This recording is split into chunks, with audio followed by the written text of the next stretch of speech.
Other questions, please? Yes? If Barack Obama asked you, what can we do or not do, what advice could you give him? What would you tell him? And in which part? I'm supposed to be talking about the origins of problems, but the first thing I would say to him, start a new National Defense Education Act. We need thousands of people who speak Urdu, Arabic, Chinese, all the languages of the world. Not just speak the languages, but go and live in those countries and learn the cultures. I've just come back from 2 months in the Middle East.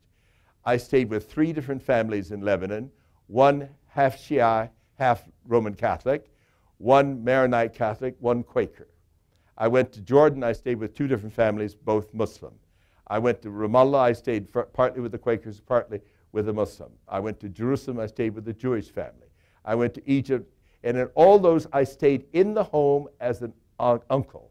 It takes 58 years to do that.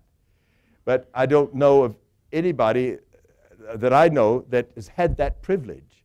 But so after 58 years of teaching people and being back and forth and being a friend and so forth and so on, I had that. It was such a wonderful experience to realize I'd been 2 months in the Middle East and I had not stayed in a hotel. I'd stayed with friends as an honored uncle all that time.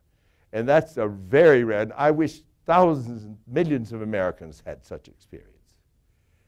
But partly it takes language and it takes a long time. But that was the first thing. The second thing, I would say, have 1 hour of discussion education for every child in every school in America. Because our school system is so full of rules now and trying to live up to this or pass this test or that test, we forget that discussing is the most important education. And we need to redo this. And we could do it without changing any of the curriculum, without any problem and very little money, and it could change our whole education system. I'm working on that in the Arab world. I have a project in the Arab world for middle school for teaching people to revive what they had in the Abbasid period. They had this kind of education once. They gave us trigonometry, algebra, chemistry. They gave us the decimal system. They borrowed the writing system of India, which they called Haruf Hindi, and we call Arabic numerals. So it tells you where it came from.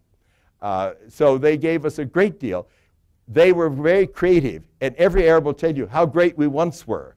And you can tell that something is twisting in their stomach. Well, why aren't we great now? So I've spent my life working to find out the answer to that, and I think it's education. Other questions, please, quickly. Yes? Which countries are primarily Arab? All of these are primarily Arabic up to here. Turkish is a Turco-Ugaritic language. The American Indians and Japanese are related to Turkish more than Arabic. This is all Arabic. That line with Iran, this is Farsi, Persian speaking. So the Iranians, the Turks, and the Arabs are very different people with a long history of hating each other and oppressing each other. The Middle East is very, very different. So all of this is Arabic. All of that's Persian. This is half Turkish, half Persian. This is all Turkish. This is Urdu, and then Hindu and Urdu, and Bengali over here. Bangladesh is Bengali. But the easiest language in the world is Malay Indonesian. You can learn 16 consonants. You can learn it in about 6 weeks. But Arabic, a couple of years to start. Well, I've been at it for 58 years, 50 or 60 years, and I'm still not very good. Any other questions? One of the things I didn't tell you, the Arabs have a problem. They have a written language that's as different from their spoken language as Latin from French. The Greeks, the Swiss Germans, the Bengalis, and the Arabs have what we call diglossia. And the other 3 force their children by the end of secondary school to speak the written language as fluently, extemporaneously, as they do the spoken language, the spoken dialects. The Arabs memorize lots of classical language, but they do not speak it extemporaneously. Increasing numbers do now. They have open sesame seed, iftah simsim. And little children speak classical Arabic. They go to school and lose it. There's a law in every Arab country, the teachers all have to speak classical Arabic. The law is completely ignored because the supervisors can't do it. How can they force the teachers to do it? So this is a huge problem. Most Arabs think in English. Most intellectual leaders in the Arab world think in English or French. This is a great crime for the Arabs. The Young Presidents Organization, you know about YPO, their ex-officers are meeting in Dubai Friday to next Tuesday. And I've sent a paper to them to discuss why none of the 100 or 200 new universities built in the Arab world has a liberal arts center in Arabic. American University of Beirut has been teaching, but in English, liberal arts, broad general education. And none of the new universities in the Arab world has that. Many people who are studying, for instance, math, never talk to someone in history or biology or any other subject, just in their narrow field.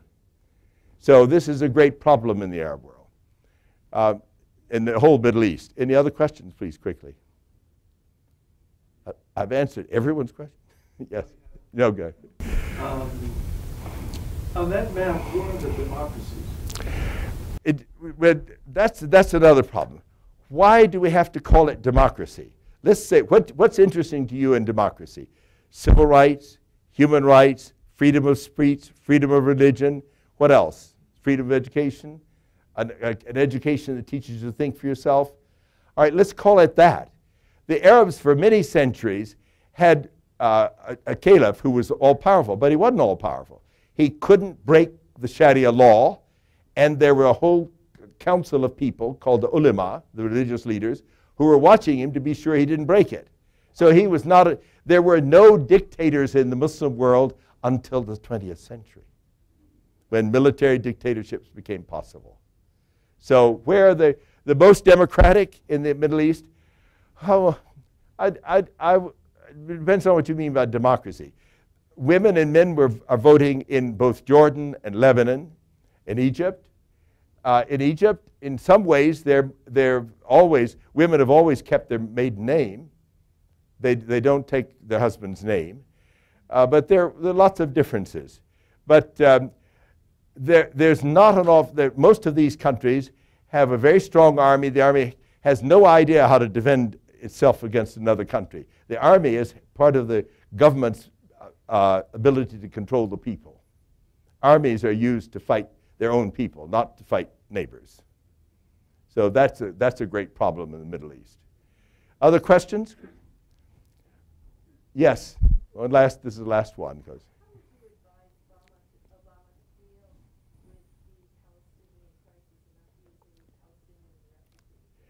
As I said, stop talking about peace and talk about a viable truce. The Palestinians and the Israelis will both discuss something if it's, say, 40 years or 50 years. But they won't if there's any word permanent involved in it. So I think that we can do something to stop the killing in the Middle East if we work on that basis. But one other thing, too, we talk about democracy. The Palestinians in 2 years ago in January had what President Carter called the cleanest and most non-corrupt election in the history of his whole experience in the world. And Hamas didn't win. Fatah was voted out. People were so fed up with Fatah's corruption, they voted them out, which meant Hamas came in. And America and Israel, because Israel said, we don't accept having Hamas rule the Palestinians. So they had a democratic election, and Israel and America followed Israel's lead, refused to accept the results. And we go around preaching democracy. We have one good democratic election, and we don't accept it. So I don't like Hamas. Hamas doesn't like me. But Hamas won. And if Hamas had to rule both Gaza and the West Bank, they would have had to come down to be a little more practical. When people accept the responsibility of ruling, they change a great deal. And we would have had to live with it. And in the next election, they might have been voted out. But that kind of fanaticism, you can't say, okay, we'll have an election, and if it doesn't go the way we want, we'll wipe it out. That's exactly what we did in Palestine. So we're in no position to preach democracy in the Middle East. Other questions? I think that's it. Thank you very, very much.